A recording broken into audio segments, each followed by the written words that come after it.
Alors mes amis, nous sommes toujours au sanctuaire Marianne des Cœurs de Chelsea. Et l'Évangile aujourd'hui va commencer par une invitation de Jésus aux apôtres qui dit « Venez à l'écart dans un endroit désert et reposez-vous un peu. » Alors voici, je vous montre déjà un endroit à l'écart où on peut se reposer. Et bonne nouvelle pour vous, il va y avoir ici une retraite pour la fête de l'Assomption.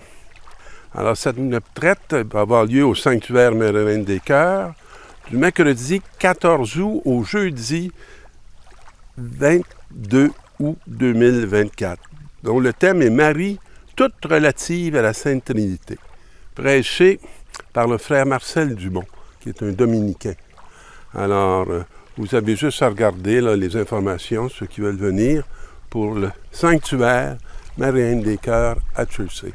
Et je suis sûr que les gardiens du sanctuaire, les pères des missionnaires des Saints Apôtres, vont tous être heureux de vous accueillir pour l'événement. Mais nous, on va retourner avec Jésus et qui invite après la première mission, les apôtres se réunissent auprès de lui. On voit le lien de confiance. Hein? Ils ne vont pas se cacher. Alors, et Jésus les voit arriver parce qu'ils vont lui rapporter tout ce qu'ils ont fait et enseigné. Alors, il s'ouvre comme un grand livre et leur parle de leur expérience, qui est leur première. Hein? Et ils ont dû partir avec la crainte, puis ils ont dû revenir avec la joie. Alors, il dit, venez à l'écart dans un endroit désert pour vous reposer un peu, parce qu'il voit bien qu'ils se sont quand même dépensés beaucoup sur la route. Et il ne leur en demande pas plus. Il les invite à un repos. Et de fait, les arrivants et les partants étaient si nombreux qu'on n'avait même pas le temps de manger. Alors, ça dit comment la parole était désirée, puisque les foules se sont rassemblées autour de ces apôtres. Et ils partirent donc dans une barque pour un endroit désert à l'écart, et les gens les virent s'éloigner. Alors, et dans le fond, leur cœur désirait une proximité. Alors, beaucoup vont les reconnaître et vont essayer d'aller les rejoindre là vers où ils se dirigent. Alors, à pied de toutes les villes, ils coururent là-bas et arrivèrent avant eux. Alors, dire comment ils ont un grand désir d'écoute. Et en débarquant, Jésus vit une grande foule. Et étant saisi de pitié envers eux parce qu'ils étaient comme des brebis sans berger, il se mit à les instruire lui-même, longuement. Et dans cette parole que le Nouveau Testament nous dit, il voit comme cette foule sans berger. Mais ça nous renvoie au premier texte de cette fin de semaine. Parole du Seigneur, misérable berger, qui laisse périr et se disperser les brebis de mon pâturage. C'est une phrase qui nous fait une belle description du monde actuel. Hein? Un monde comme sans berger, sans pasteur. Le monde de Dieu est comme abandonné. Hein? Et c'est pourquoi ainsi parle le Seigneur, le Dieu d'Israël, contre les pasteurs qui conduisent mon peuple. À cause de vous, mes brebis se sont égarées et dispersées. C'est un monde différent, encore c'est une parole différente. Il n'y a plus personne de responsable, on dirait des fois, dans notre monde actuel. Hein? C'est très difficile de toucher et de voir qui est responsable de quoi. Mais là, Dieu dit, à cause de vous, ils se sont dispersés. Et vous ne vous êtes pas occupés d'elles. Vous les avez laissés se diviser, s'éloigner, et vous n'êtes même pas occupés d'elles. Vous n'avez pas pris soin. Alors, c'est extraordinaire la vocation chrétienne. Ça nous invite à prendre soin les uns des autres. Hein? Eh bien, moi, je vais m'occuper de vous à cause de vos méfaits, déclare le Seigneur. Alors lui, il dit, moi, je vais être responsable et je vais m'occuper de vous. Puis je rassemblerai moi-même le reste de mes brebis de tous les pays où je les ai dispersés. Alors, c'est comme si le Seigneur reconnaît qu'il les a envoyés. Je les ramènerai dans leur pâturage. Et comment il va faire ça? Elles seront fécondes et se multiplieront. Alors, il nous fait une promesse. Parce que, évidemment, moi, j'ai le sentiment qu'on est dans un monde, sur le plan spirituel, très stérile. Je ne vous dis pas qu'il n'y a aucune fécondité, mais je vous dis qu'il y a beaucoup de stérilité. Et des fois, je suis apeuré de voir dans quelles conditions se retrouvent nos jeunes, qui sont loin d'avoir les lumières que j'ai eu la grâce de recevoir quand j'avais le même âge. Et je leur donnerai des pasteurs qui les conduiront. Alors, le Seigneur s'engage à une fécondité. Elles ne seront plus apeurées et accablées, et aucune ne sera perdue, déclare le Seigneur. C'est tout naturel d'avoir besoin qu'on prenne soin de nous. C'est à toutes les étapes de la vie.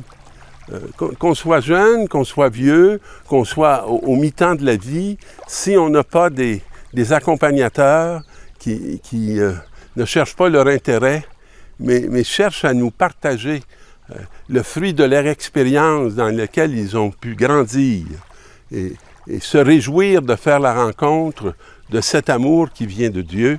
Alors, voici venir des jours où je donnerai à David un germe juste. Un germe juste, c'est un germe de justice. Et faire la justice, c'est de permettre que l'unité puisse s'établir. Faire la justice, c'est affranchir des abus.